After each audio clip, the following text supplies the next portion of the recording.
Research समाधान YouTube channel पर स्वागत करते हैं। पीएचडी थीसिस लिखना एक चैलेंजिंग प्रोसेस होता है और टेक्निकल फॉर्मेटिंग उसका सबसे क्रूशियल हिस्सा होता है। अगर आप बिगिनर हैं तो भी आपके लिए काफ़ी कठिन है, अगर आपने थीसिस कंप्लीट कर लिया है तो भी ये आपके लिए काफ़ी कठिन है। सबसे पहले बात करते हैं टेक्निकल फॉर्मेटिंग क्यों ज़रूरी होता है। अगर थीसिस एक प्रोफेशनल डॉक्यूमेंट है जो आपकी रिसर्च को रिप्रेजेंट करता है तो पुअर फॉर्मेटिंग से आपका हार्ड वर्क अंडर वैल्यूड लग सकता है। सो फॉर्मेटिंग इंश्योर क्लियरिटी, रीडेबिलिटी और एक पॉजिटिव इंप्रेशन। चलिए अब लेटेक्स की बात करते हैं जो प्रोसेस का एक बहुत ही इम्पोर्टेंट स्टेप है या बहुत इम्पोर्टेंट टूल है। क्या आपको पता है लेटेक्स का एक सीक्रेट फीचर जो आपकी फॉर्मेटिंग के काम का 50% वर्क काफ़ी ज़्यादा सिंप्लीफाई कर देता है। पूरा वीडियो देखिए, एंड तक उसका डेमो आपको मिल जाएगा। लेटेक्स एक डॉक्यूमेंट प्रिपरेशन सिस्टम है जो स्पेशली एकेडमिक राइटिंग के लिए डिजाइन किया गया है। यह आपको टेक्स्ट फॉर्मेटिंग, इक्वेशन, रेफरेंसेस और साइटेशन को आसानी से मैनेज करने की सुविधा देता है। इसका सबसे बड़ा एडवांटेज है कि यह ऑटोमेटेड फॉर्मेटिंग ऑफर करता है। मतलब आपको बस अपने कंटेंट पे फोकस करना है, बाकी फॉर्मेटिंग लेटेक्स हैंडल कर लेगा। एक बिगिनर के लिए लेटेक्स समझना मुश्किल लगता है, पर अगले 1 मिनट में आपको एक सिंपल स्टेप बताने वाला हूँ जिससे आप लेटेक्स के एक्सपर्ट बन सकते हैं। लेटेक्स यूज करने के लिए आपको एक टूल डाउनलोड करना होता है, जैसे ओवरलीफ या टेक्स्ट स्टूडियो। ओवरलीफ एक ऑनलाइन प्लेटफॉर्म जो बिगिनर फ्रेंडली है। आपको सिर्फ अकाउंट बनाना है और थीसिस लिखना शुरू करना है। अगर आप ऑफलाइन प्रेफर करना चाहते हैं तो टेक्स्ट स्टूडियो एक अच्छा ऑप्शन हो सकता है। लेटेक्स का सेटअप करने के बाद आप सोचेंगे फॉर्मेटिंग कैसे शुरू करें। अगले 60 सेकंड में हम आपको फ्री थीसिस टेम्पलेट के बारे में बताएंगे जो आपका काम और आसान कर देगा।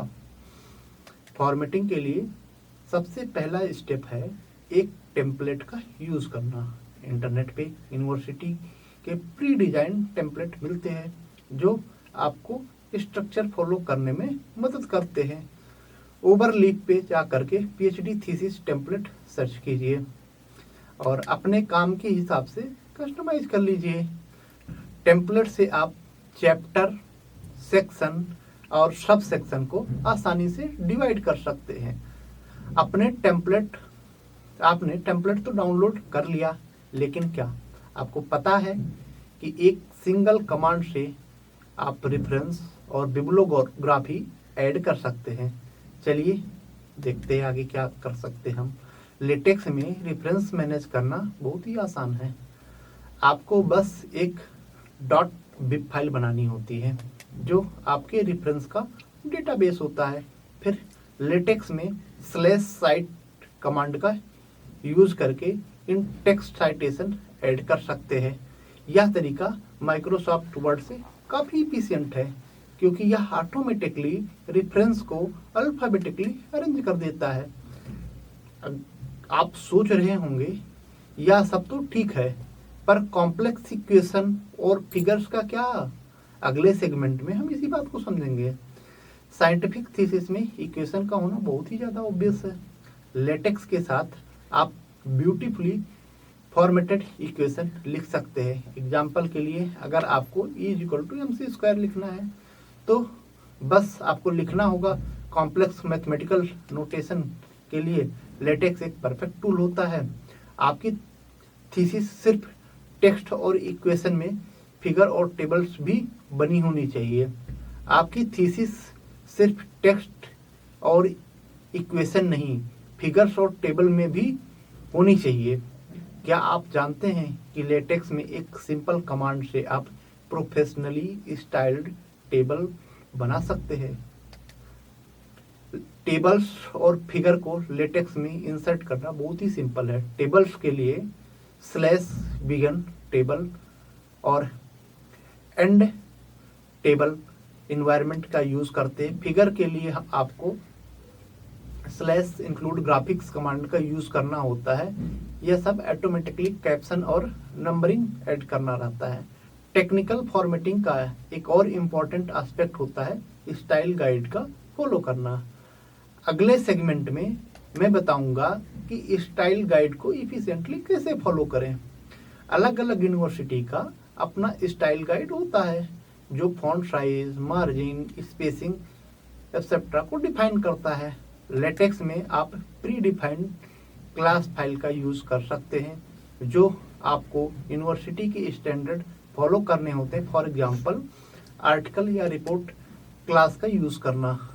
आपने स्टाइल गाइड फॉलो कर लिया, पर क्या चैप्टर का लॉजिकल फ्लो मेंटेन करना मुश्किल लगता है? थीसिस राइटिंग का एक इम्पॉर्टेंट पार्ट है चैप्टर को लॉजिकल ऑर्डर में अरेंज करना। इंट्रोडक्शन के बाद लिटरेचर रिव्यू, फिर मेथडोलॉजी, रिजल्ट डिस्कशन और कंक्लूजन का सीक्वेंस फॉलो कीजिए। हर चैप्टर के अंदर क्लियर सेक्शन और सब सेक्शन होनी चाहिए। यह रीडर को आपका थीसिस इजीली समझने में मदद करता है। यह सब तो ठीक है, पर अगर आपको लेटेक्स में कोई एरर मिले तो क्या करें? अगला सेगमेंट देखिए। लेटेक्स एरर के लिए सबसे पहला स्टेप है एरर मैसेज को ध्यान से पढ़ना। ओवरलीप पर यह बटन पैनल में दिखते हैं। कॉमन एरर जैसे मिसिंग ब्रैकेट या अनडिफाइंड रेफरेंसेस को आप आसानी से फिक्स कर सकते हैं। अगर आपको सलूशन नहीं मिलता है तो ऑनलाइन फोरम जैसे स्टॉक एक्सचेंज का यूज़ कीजिए। आपने पूरा वीडियो देखा और अब आप लेटेक्स और फॉर्मेटिंग को प्रो बनने के लिए तैयार है। पर क्या आपको पता है कि एक रिव्यू चेकलिस्ट आपका थीसिस और ज़्यादा परफेक्ट बना सकता है? उसके लिए आप वेट करिए या आप कमेंट में लिखिए कि हम इस चीज़ पर या इस फॉर्मेटिंग के ऊपर और अच्छी वीडियो आपके लिए प्रिपेयर करें। अगर ज़्यादा कमेंट इसके ऊपर आते हैं तो हम आपको ज़्यादा वीडियो इस पर बना करके देंगे डिटेल।